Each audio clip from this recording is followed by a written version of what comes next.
Pati yung mga bata, mo Yorme nung bata ako, yung anak ko ngayon, Yorme, nadapa, nauntog, ang nanay, panic, dinala sa ospital, x-ray, CT scan, ako, Yorme, dumudugo na. No. Sabi ng nanay ko, ano yan nangyari? Dumudugo po yun ako eh. Anong sabi ng nanay ko? Ganun lang yung baba ko, Yorme.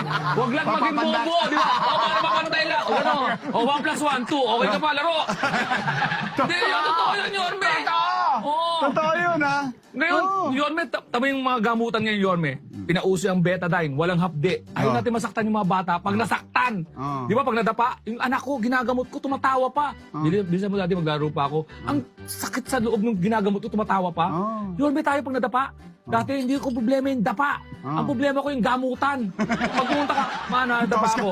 Tarantado ka, kunin mo yung Mertiolate.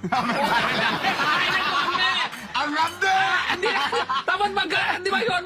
Dandaan pa yun. Ang mga nanay, ang mga terrorist, yung mga magaling magpaamin, yung Ano ginawa mo? Tandaan, magbabago na ako, ulit ka pa, hayop ka. Pag gano'n, flashback yung buhay mo. Diba na? Totoo yun. Kala mo, mahal ka rin na yun pag hinihipan. Masakit pa pag hinihipan, lalo umaakit. Pag kumakain ako. Kaya titinaw kami, paglabas mo, habulan pa tayo. Hindi, read na lang tayo ng books.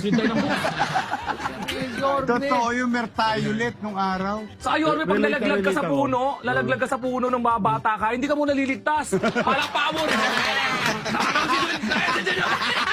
Nalaglag sa kanal. Dugo-dugo. Totoo. Ayun, those were the days. Tapos Yorme, tatandaan niyo may kakainin ka, nakakalasong kaya to? Hindi kainin mo. Hindi. Hindi.